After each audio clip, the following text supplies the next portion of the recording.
Karen, our expert on childhood and education. Hi, Karen. How are you doing? Hello, hello, hello. All is good. All is good. Oh my goodness. So you just told me you just did your hair. You clipped your own hair? So I got up this morning. I've been thinking about it for about a week. And I got up this morning, I said, today is the day, and went downstairs and I got the clippers, which I have since in the past used on my dog, and clipped the sides and the back of my hair. And I'm quite satisfied. It feels so much better. It looks amazing. Did you like watch your YouTube video or that? I didn't even. I just thought, I'm just going to jump in and I'm going to do this, and whatever happens, happens. I'm ready to go. I wrote to my hairdresser yesterday and said, I think I'm going to do it. And she said, okay, just pin the top up and go for it. And that was it. That was the last piece I needed. You know, it made me think, Jessica, about the fact that we need to take, we need new adventures. We need to try new things. We need to try the things. I've been, as I said, been thinking about this for at least a week and say, I'm going to do it, I'm going to do it, I'm going to do it, and not doing it. And it just reminded me that we try new things because, it challenges us, right? And the feeling of it is important to know, because as adults, we are advising children and living with children and encouraging children, and we need them to be fearless in a sense. This morning I felt fearless. I felt like whatever this is, it's going to be, and hair grows back, and so what? And I think I've kind of, through this quarantine, I've sort of taken that attitude, let me try something different. Let me try something that challenges me, so I remember what children feel like when they are challenged with something new. So I have mastered the art of hard-boiled eggs and soft-boiled eggs, and I have tried to do cartwheels, which I have failed at miserably, but I keep trying. And this morning it was clipping my hair. So there you go. I love that. So, I love how you're relating it back to education and our kids about trying something new, trying something fun, and taking away the fear out of it. Even for something so little, right now there's a lot of fear. Like even cutting our hair. I remember when I was a kid going to the hairdresser, even today, what am I saying as a kid? Like I had an idea of what I wanted, and then as soon as they're cutting it, there's even a meme where you feel like they're cutting it right here. Right. And it's actually just happening here. Yeah. We're doing it ourselves, and overcoming those hurdles builds resilience, right? Yes, it builds resilience. And as an adult, it reminds you of the feeling so that you're better able to support children and encourage them through the fears that hold them back, right? Through the fears that give them anxiety and stress. So I think it's imperative to do it from time to time. Do something you definitely are uncomfortable with. And even if you don't succeed, you learn it reminds you of all the feelings, and it's not horrible. It's okay. And you can then be the mentor to a child and say, yeah, I cut my hair this morning, and yeah, my heart was racing and I wasn't really sure. And, it took me a week to build up the courage, but I did it. So you can, and let's do whatever that thing is that the child is challenged. And why is that important? What if we don't do that? What happens? So to be riddled and to be riddled with fear is to be it's just unhealthy. It's unhealthy. The weight of fear, the weight of anxiety has a visceral effect, physiologically, socially, and emotionally, in every way. It's a screeching halt. It brings people to a screeching halt, and it makes children in particular doubt themselves, be weary of others, be less and less outward, and in a sense withdrawn and inward. When children experience adversity, and this is an adversity, when you're having all these feelings, when you have experienced things that cause you fear and you haven't overcome them, you haven't addressed them, the changes within yourself and the lasting effect is quite unsettling.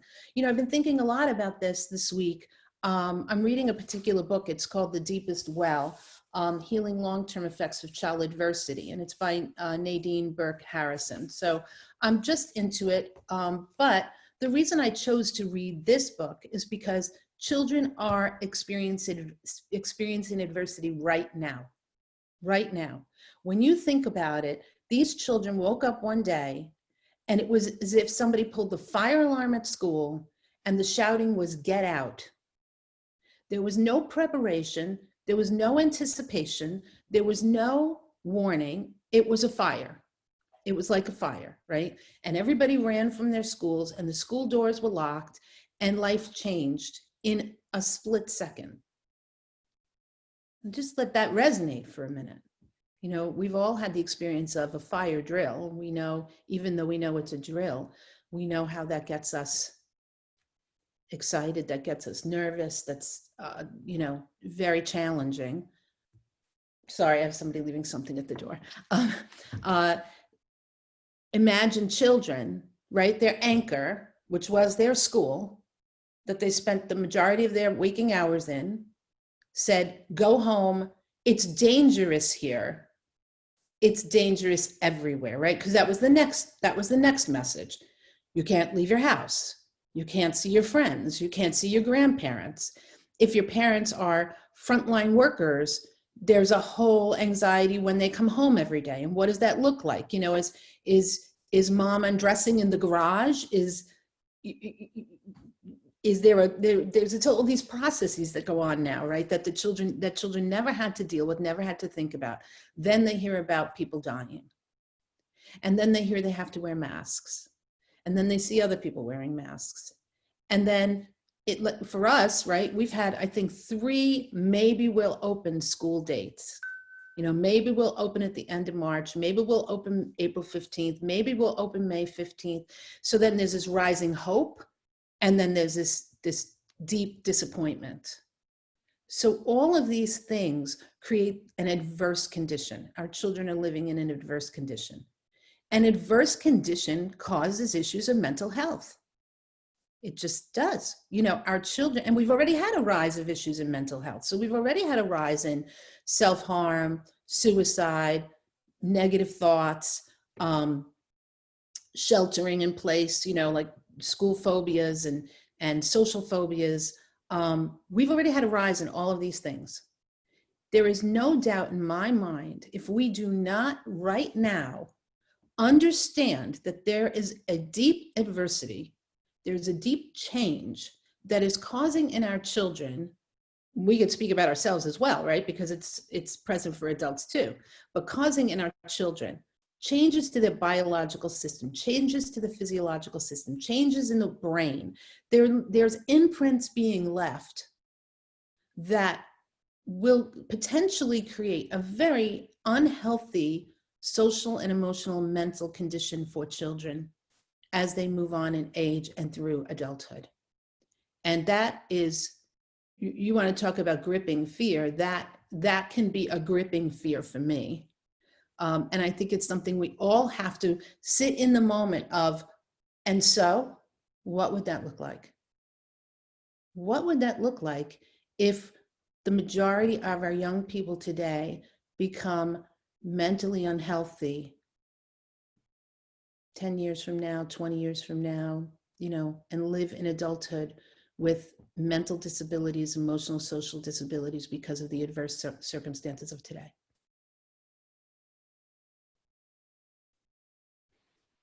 Wow. Yeah, so it's kind of a big wake up call you're giving us. It's like, okay, we got to get our things together. Yeah. Lack Yeah. of a better word. Yeah. Yeah. Absolutely. Absolutely. And so with that information, where do we start? It feels dire to me, honestly. It feels like we need to own this. We need to face this. And then we need to, as you say, start, right? We need to start. So for me, the start is to educate ourselves. So to listen to the experts, to do things like read The Deepest Well and books like this, to think about all of the suggestions that professionals are making in terms of how to support our children today, to have courage, right? So to look at fear is to have courage. So if you can have the courage to sit back and look at it, journal, write down what you see, write down what you feel, write down what you know, write down what you don't know, right? Take what you know and challenge yourself. Is this really knowing? Or is there more to know? Or is my knowing incomplete? And then decide how you are going to step up. So as a parent, how are you going to step up in your home? How are you going to step up in your social circle so that other parents become aware and other parents are stepping up? And how are you going to support each other as parents who are mentoring, parenting, and raising children? As educators, we need to step up. We need to own this. We need to understand it, and we need to be present for our children and give them the tools that they need to mitigate this adverse condition, to build, as you mentioned earlier, resilience, to build perseverance, to build the strength of almost like assurance, to have a sense that, okay, I can get through this. I can do this. I can do this with other people around me, but I can do this within me as well. Giving kids the skills to sit back and see who they are within and what resources they have. I was talking to a group of children earlier this week, and we had some disappointing news that we had to deliver to some of our students. And we went through all the feelings, the anger, the tears, the frustration, the questions. And then I said to them, you have what it takes to take this adverse moment, this disappointing situation, and learn more about yourself and how you sort of take it in, process it, right? Share the feelings that you have with others who probably feel similarly, and decide to overcome, to move on, to figure out what was the positive in this negative. And, this is as I said, keep saying, this is a very adverse condition, but there are positives within the condition. So how do we give kids the lens to see that and to see within themselves that they have found it? In other words, it is not for us to give them the answers. It's for us to help them find their answers. Yes, and thank you so much, Richard. Richard has a quick question, and I will address it. So thank you, Allison, Richard, Diana. We are some of our VIPs connected on the backstage area. We also have some amazing souls watching us live on Facebook. So please feel free to write comments. You can use the Q&A for our VIPs on backstage area as well at the bottom of your screen. Make sure to take lots of notes. Karen has always given us incredible hacks, life hacks for us, especially during this time. So I will address that question, Richard. And before I do that, moving in that direction, I want to ask, and I know you mentioned this on a previous call, Karen, where, we have adversity, and not addressing it can lead to all these biological changes and also future mental issues when these kids grow up. Now, if we do tackle them in a healthy way, in the best way we possibly can, it is also building skills that will be lifelong assets, right? So if we do listen to Karen, if you do read the books, if you do take attention and doing it in a loving, self-loving way, it's not like, oh, I have to look as a parent, I have to be perfect, do perfect, and then go in the bedroom and cry. It's being authentic. That's a big thing. So I would love for you to touch on the importance of being authentic and sharing your truth. If you're feeling scared, you can share that too. Yeah. So can you go a little deeper on that? And then also shine some light that it's not just all gloom, but it can be advantageous if we do this the right way, that we're training or we're teaching our kids to come out of this with stronger soft skills than ever before. Yes. Yeah. So I'm sorry, that was, give me the first part of that. So first part is, first part,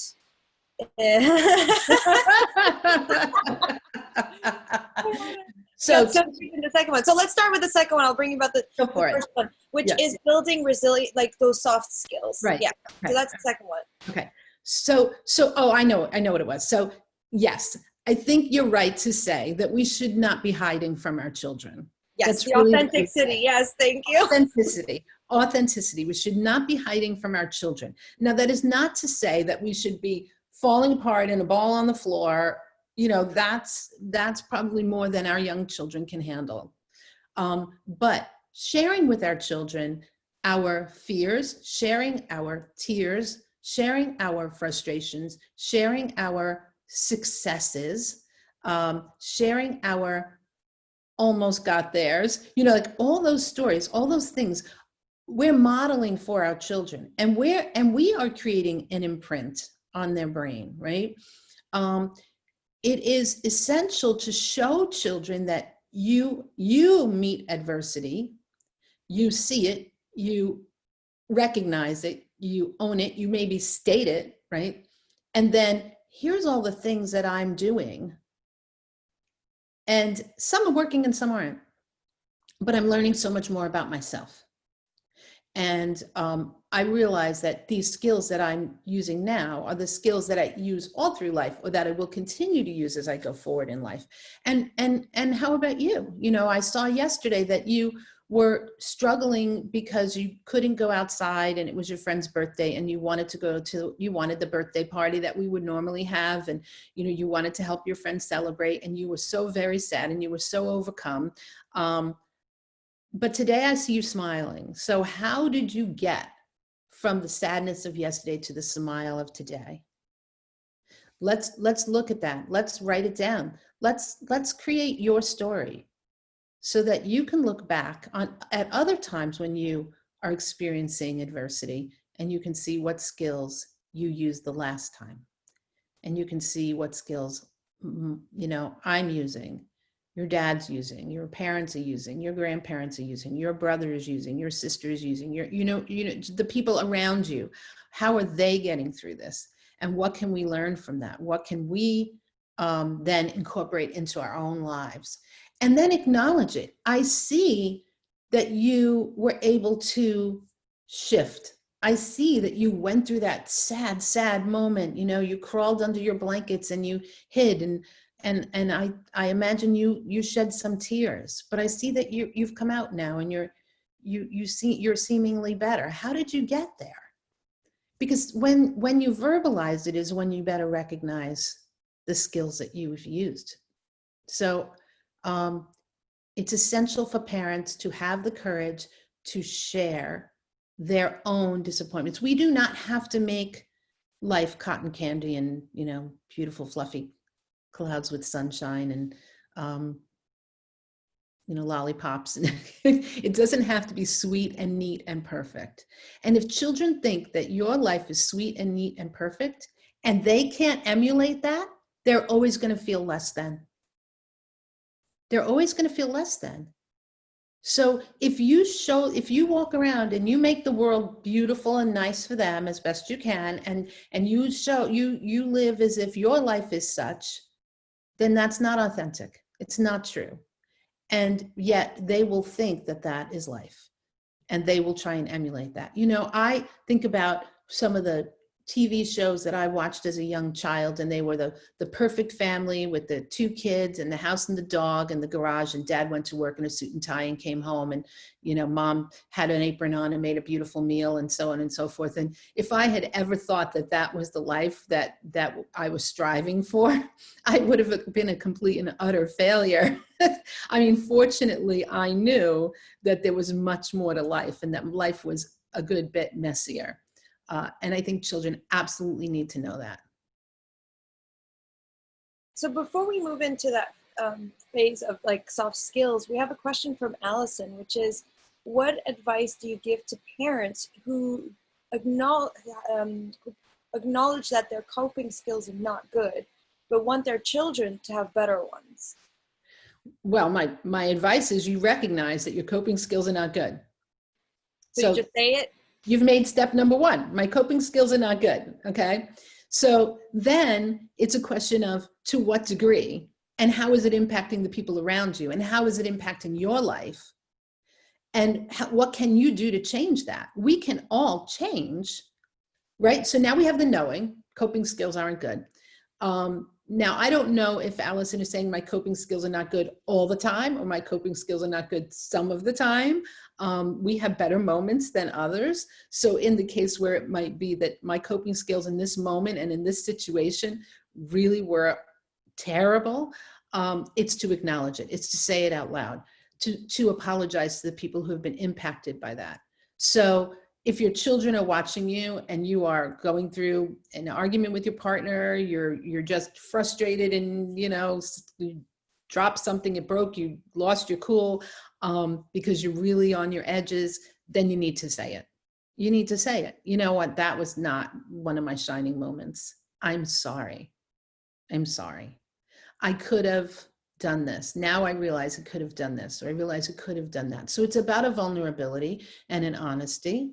But in a case where you feel like your coping skills are perpetually not good, then it's time to get to it, you know, and that means to get some help, probably to speak to somebody or to do your homework and research and find some skills, make yourself a list. These are the things I can do in these stressful moments, and try and hark back to the list and remind yourself, oh yeah, that's right, I'm going to do this or I need to do that. And then give yourself a pat on the back and start to make that practice a habit, and your coping skills will get better. Awesome. Thank you so much, Karen. And yes, Allison also said the ability to reframe experiences is so important so that we are not stuck with the narratives that are totally negative. Yes. So Yes. thank you. So Richard, as promised, I am coming to you with your question. So Richard asks on our VIP area, backstage area, Karen, you have a plan to create a panel of influencers and innovators in education. What do you see this looking like, and how do you get people outside of the education community to pay attention and take action? Mm-hmm. You've said in the past that you share thoughts, ideas, concerns as a teaching tool. The how do I use these thoughts to make a change or a difference? Can you elaborate? Okay, so I have many projects going on right now. And one of the projects that Richard is referring to is my attempt to bring together thought leaders in education from around the world to sit down now and say, we truly do have a moment to disrupt 130 years of this travesty called education. There's few places where I believe education is being delivered in a way that respects children and provides for the whole person. And we can get into a great deal of detail, and I can speak for hours on this, but I think in a nutshell, I want children to be heard and seen as people today, here, now, with all of the tools and all of the possibilities that any other person comes to this world with. I don't want us to think that we have to pour intellectual and academic information into their heads and that then they will amazingly be these incredible adults, right? So I'm moving to try and bring thought leaders into a conversation right now that says, we've been talking about change, we want change. Will we and can we be courageous enough to join together as a unified group and demand that change? Demand that change. Make our voices heard as a unified group. But beyond educators, what we need is we need innovators. We need people in business and public leaders to come together to be a part of the dialogue. I'll give you a very simple for instance. So there's a conversation now about whether schools are ever going to open. How does that land? Right? What? Like Yeah. ever gonna open? Yeah. And if they open, are they going to be the brick and mortar schools that they were when we locked the doors, when we pulled the fire alarm and we locked the doors? is it going to look the same? Should it look the same? And my theory, and the theory of many, many educational leaders, is absolutely not. It's been failing our kids for decade after decade after decade. Are we now willing to go back and let it happen again? We can seize this moment. We, parents, educators, business leaders, community leaders, we can seize this moment and shake it up and come out with something different. So I'll give you just one example. I was on a call earlier in the week, and wonderful, wonderful educators, really thoughtful people. And they were saying, they were talking about split sessions. So we're going to open and we can only have 12 kids in a classroom. How are we going to do that? So we'll have split sessions. We'll have a day in school, a day out of school. We'll have kids who come in the morning, kids who come in the afternoon. You know, they were verbalizing all these ideas, right? And I said, I'm just going to put my face on the screen because my facial expressions that's what you're reacting to. Yes. I said, we have to embrace the fact, whether we like it or not, and it's not to diminish educators, because, you know, they're wonderful, wonderful people, but we are providing childcare. Let's be honest. There's a certain degree of childcare. Parents rely on the fact that I get up in the morning, I get my children dressed, I take them to a school. They're there for 3 hours, 4 hours, 6 hours, 7 hours. And while they're there, I am employed and I generate income, or I am engaged in taking care of my younger children or my home, or a multitude of things, right? This is what we're used to. This is our model. So I said, if you start with half days and alternate days, and so people are not going to be able to go to work, what is that going to look like? So my challenge was, and some of them are superintendents of schools, so they're overseeing one or a multitude of schools. I said, what about if you went to the local businesses, the larger businesses, and you said, I'd like to open a school in your building for your employees, and, you know, a certain radius of employees who drop their children off in your building.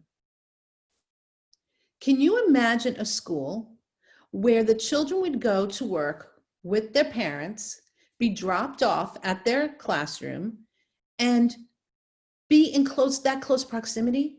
Can you imagine? Could you imagine that maybe the parent, when they took a coffee break, would go visit? Could you imagine that maybe at lunch, the child and parent could have lunch together? I mean, can you imagine that maybe the child would see the people around them as mentors, and therefore there would be greater opportunities for children to learn life skills, hard skills? Like, could you imagine? And I can imagine that. I can imagine that, and I can get excited about that. So my first reaction was, oh my gosh, that's so smart. And then there's so many questions that are arising with these differences, I feel. For example, one of my questions then is like, well, then how do you create diversity? Because if you think about, there's a category of jobs, different people that do different jobs. So then all the kids are all hanging out with the same, like their parents all do the same kind of jobs. And then what about the others? So then you're kind of, right now I feel like schools bring any kind of socioeconomic background together, any kind. So how do you handle that? Well, I believe that can still happen because communities of employees are diverse. I mean, when you think about it, if you said, okay, it's going to be a 10-mile radius. Well, within a 10-mile radius, you can have a number of and a variety of different kinds of jobs. I see. So it's not just that business. Sure, absolutely. Yes, yes, it would have to be an understanding that kids would be coming from that surrounding area. And then the superintendent would be visiting their school sites. I mean, it's just one idea, but we need to take all the ideas of all the great thought leaders in education and put them on a table alongside business people, community leaders, politicians, and say, can we imagine this? And if we can imagine it, we can do it. And I love that. And there's a side of me that's super excited when you're talking about that, like saying, you know, the way you said it, I even, did I write it down? You said something along the lines that the way education was just beep. I'm not going to say the word, but it just wasn't working, and now gives us the opportunity to reset, reframe, and just restart. Yeah. So there's that side that's exciting, and then just the thought of the parents having to have their kids at home is a little Yeah. Yeah. challenging. But then there's the other side, which I also know that you told Peter once, where you had a call. So there's that side of the table, but then there's also educators where one of the first things that people were concerned about is how are we going to test our kids? It's Yeah. not like how are the kids going to get education, No. it's how are we going to test them? Right. So Right. what about Right. those people, and how is that all going to work? Can you tell me a little bit more about that? Have we absolutely lost our minds? We pull the fire alarm, we send the kids home, we tell them everything in their world is dangerous. And the first thing we're struggling with is how to grade and assess them. It nearly brings me to tears to think that that is the first thing that we go to. And that shines a light on how broken our education system is. That we can't survive unless we can measure the child's success and therefore fuel our own ego, fuel our pocketbooks, fuel the budget, decide whether somebody gets tenure or not, gets hired back or not, on the backs of kids taking standardized tests and receiving a grade and being ranked. And really, who is being ranked?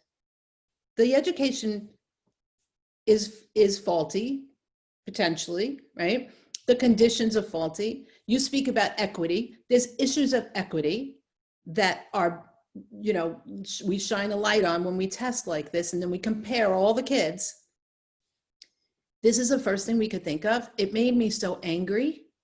And even when in the state of New Jersey, they said, we're going to disband these assessments this year, we're not going to do them, people were lost. Educators and parents, some parents were lost.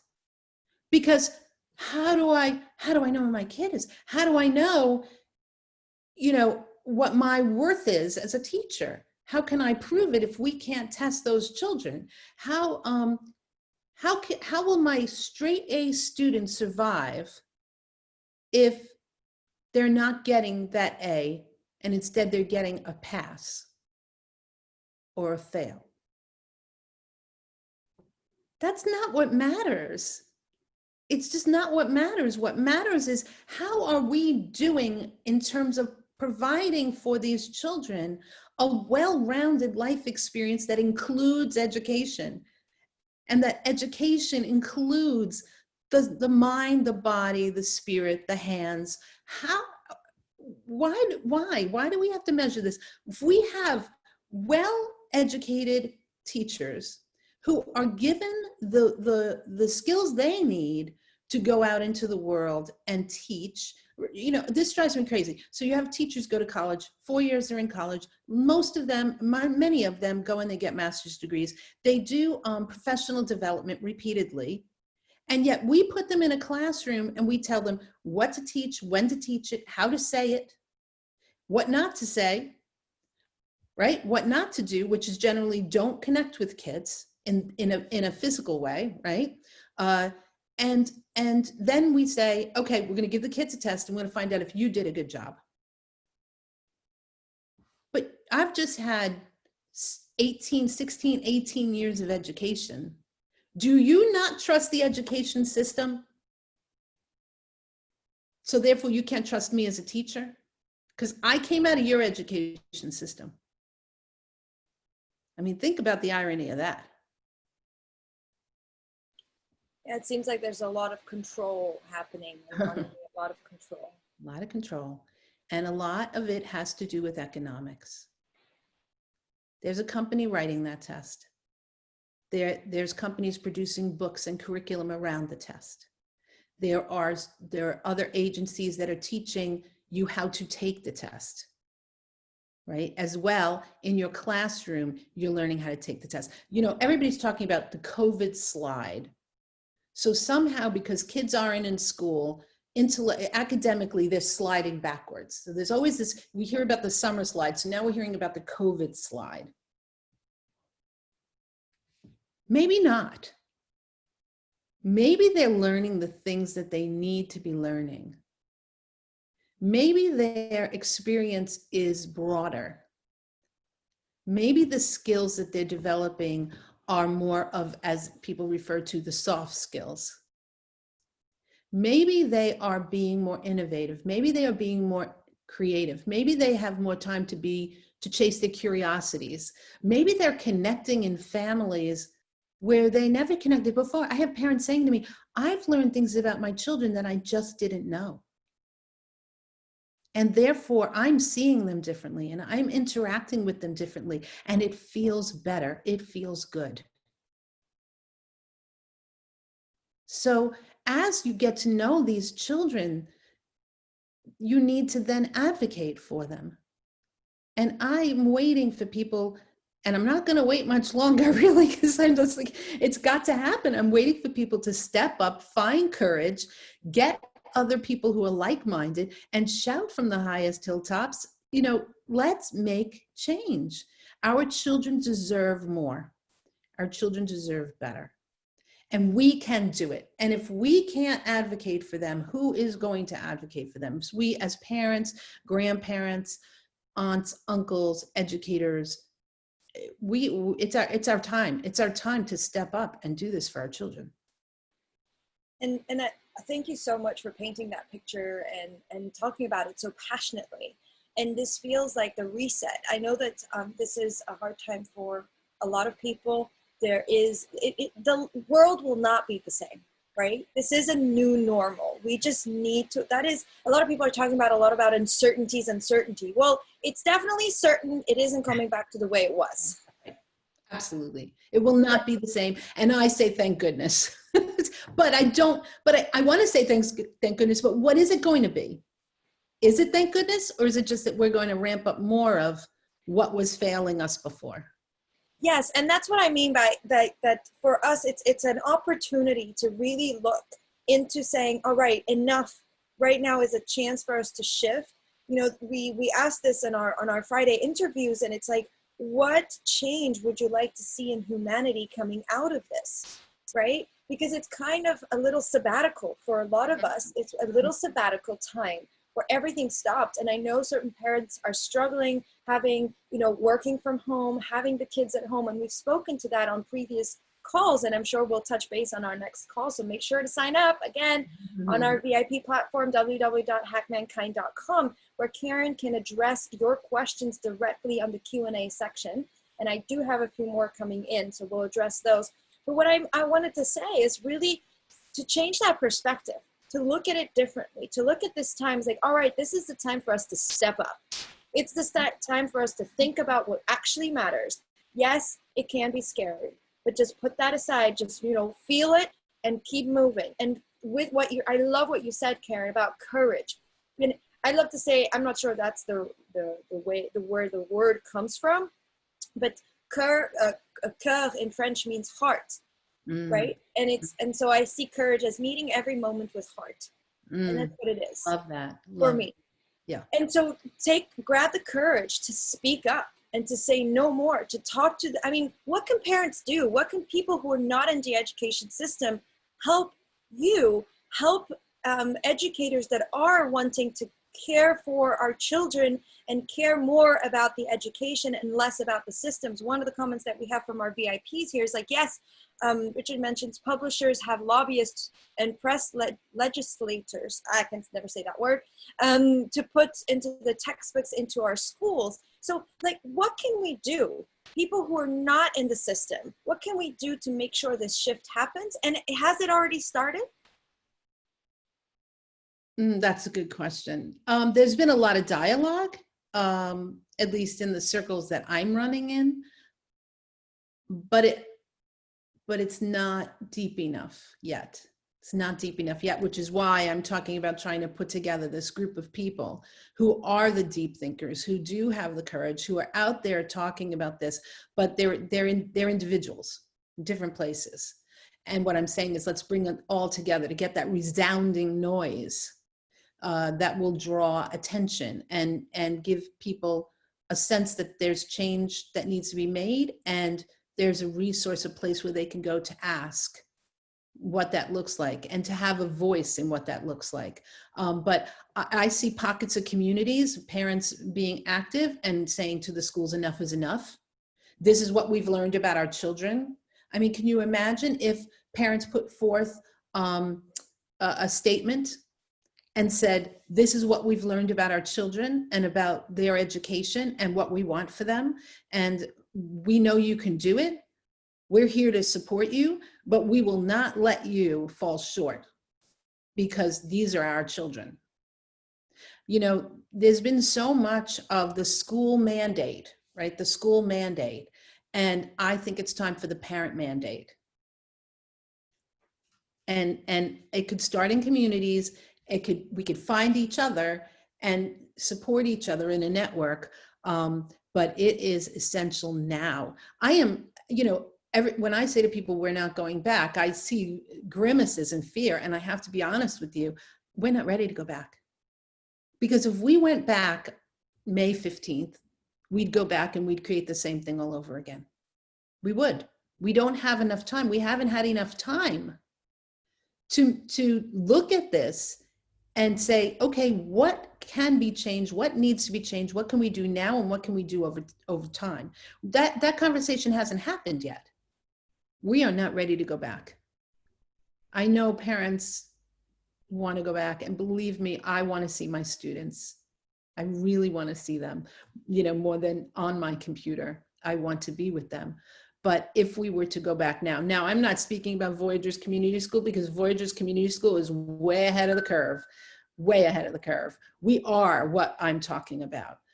So for us to go back would be wonderful. But in general, as a society, we are not ready to go back.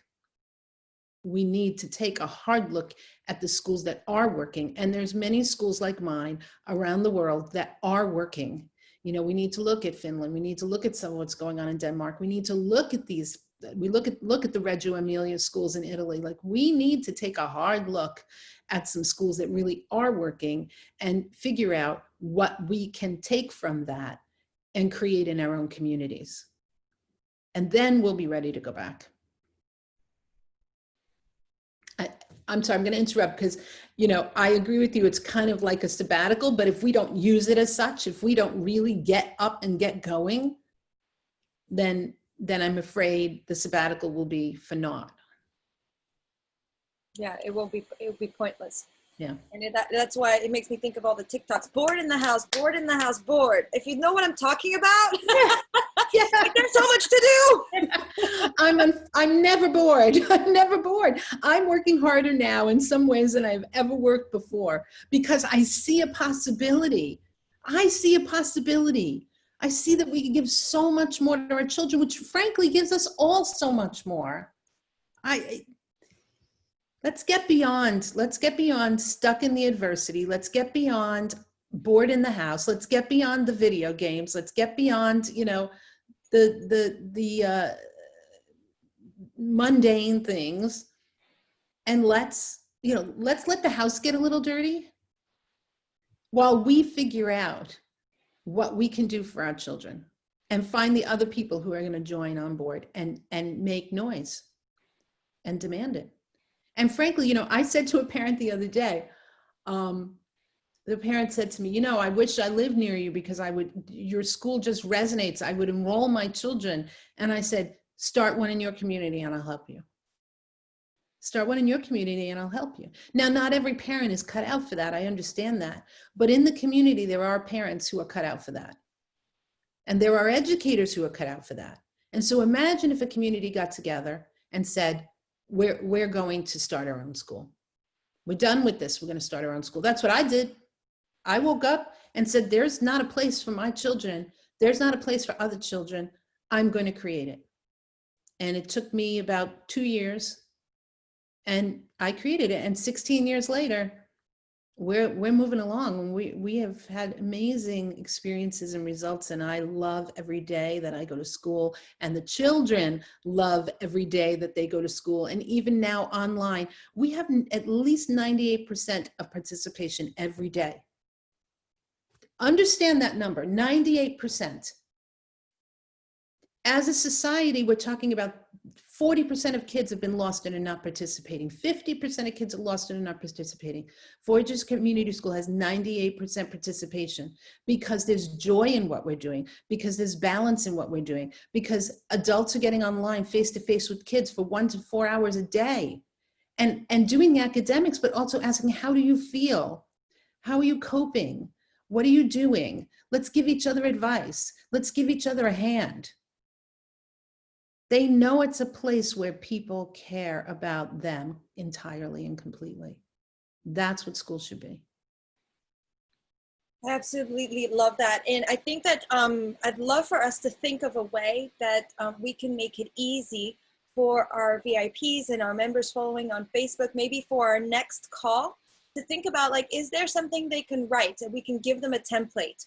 Or is there something that they can just go and sign a petition? So making it easy for parents or for people who are listening in who believe in this message and really believe that we need to shift things for our education for our kids, and making it easy for you that are watching us to actually support this without starting the school, if that's not something you want to do, or even participate and start doing a lot. I know that we're all really busy and we have a lot with work and etc. So if it's simply just like signing a petition or just a template email that they can plug their names and stuff and send to the school or send to their local government, that would be awesome. Is that something we can do? We can certainly do that. I certainly agree that that has some impact. I'm hoping, though, that we root out the people who are going to take the next step, the bigger step, which is to be a community leader, to be the leader of a movement. But yes, I absolutely think that's a place we can start. Yeah. Amazing. So make sure you tune in next week on Thursdays. Every Thursday, we have Karen joining us for our education and kids panel. And always, it's not always this topic. Sometimes we'll give you a lot of times it's more like life hacks, practical things that you can apply. We answer your questions on the live Q&A in the backstage area. So make sure, in order to have access to all our panelists on the backstage area, you come into and sign up for www.hackmankind.com. It is free for now. So make sure it's limited time. So make sure that you're signing up now, because only the first 1,000 people sign up for free. Now, also, any frontline responders, so teachers, nurses, doctors, EMTs, police officers, and firefighters, you will always have access to Hack Mankind and our VIP access, just as a small way to say thank you. Thank you for what you're doing during this time. So just to wrap up, Karen, I see that we have 2 minutes left, and then we have to wrap up because we have our next call, our support call for our VIPs on the backstage area. If you don't have, go ahead, go to the website, sign up, and you will get the link to come to our discussion and our support call. So this is where we go in and we share what's up, our frustration, or anything that is going on right now, or you can just listen in, have a coffee. So Karen, just to wrap up, one of the things that, if you could remove just the last question, if you could remove just one obstacle to start this change, to realize your vision, what would that be? Move from being a non-believer to being a believer. So if you can vision it, believe it can happen. If you believe it can happen, then you're better able to shed the fear and the apprehension and actually take action. So move from being a non-believer to a believer. Anything is possible. That's the way I walk through life. And that payback is great, because when I'm motivated to make change, I know it can happen. If you can imagine, it can happen. So again, move from being a non-believer to a believer. I love that. Move from a non-believer to a believer. Thank you so much, Karen. I really appreciate you taking the time to be here with us and share and support us.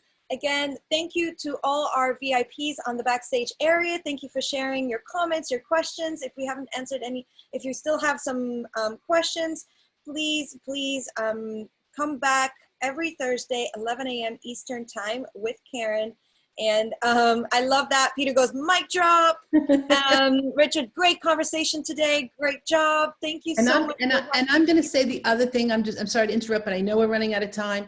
Bring your friends. Bring your non-believers. Bring your non-believers. Let's really open this up. Let's have resounding conversations. So come on back. Hack Mankind has been amazing. Come on back. Oh, Peter's here. Hi, Peter. Hey, Peter. I'm going to say that even more specifically than Karen, I'm gonna challenge anyone that hears this to step up, ask Karen a question, and see whether we can answer it or not. Because I will bet me, my reputation, and Karen's reputation on her behalf that we know the answers. I'm ready.